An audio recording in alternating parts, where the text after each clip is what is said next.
हे हे प्रभु, हे प्रभु, हे हरि राम कृष्ण जगन्नाथ प्रेमानंदी, ये क्या हुआ? तालाब में पानी आ गया, गामछा भी खुल गया मेरा। लंटी ये देखिए।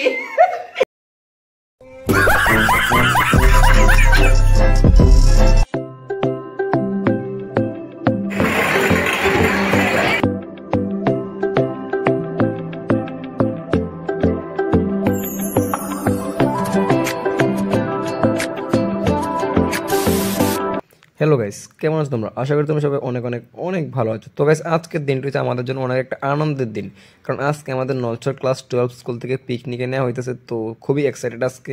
তো সম্পূর্ণ ভিডিওটা দেখবা অ্যান্ড শেয়ার, লাইক, সাবস্ক্রাইব সব কিছু করে দিবা। সো ভিডিওটা এনজয় করো। সায়েন্স সিটি ত্রিপুরা রাজ্যে অবস্থিত। এই সায়েন্স সিটি দেখেনি এরকম কোনো ছাত্র বা ছাত্রী অনেক কমই হয়তো বা আছে। তো আজকে আমরা গিয়েছিলাম সায়েন্স সিটিতে। তো সম্পূর্ণ সায়েন্স সিটির যে ভিউগুলো আছে তোমাদের কাছকে দেখাবো। অ্যান্ড এই সায়েন্স সিটিতে অনেক তাৎপর্যপূর্ণ জিনিসপত্র আছে এবং বিজ্ঞানের সাথে সামঞ্জস্য রেখে অনেক কিছু আর্টিফিশিয়ালভাবে তারা এখানে তৈরি করছে। তো সম্পূর্ণ ভিডিওটা দেখবা, অবশ্যই ভালো কিছু জানতে পারবা। অ্যান্ড সায়েন্স সিটি সম্বন্ধে সব কিছু যে ধারণাগুলো তোমাদের কাছকে দেবো, যারা দেখোনি তারা আজকে আমার ভিডিও থেকে সম্পূর্ণ দেখতে পারবা।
আজকের জন্য এতটুকুই। ভিডিওটি ভালো লাগলে চ্যানেলটি অবশ্যই সাবস্ক্রাইব এবং ভিডিওটিকে লাইক করে ভিডিওটিকে শেয়ার করে দেবেন এবং আমাদের পাশে থাকবেন। সো দেখা হচ্ছে পরে কোনো ভিডিওতে, ততক্ষণ জন্য টাটা।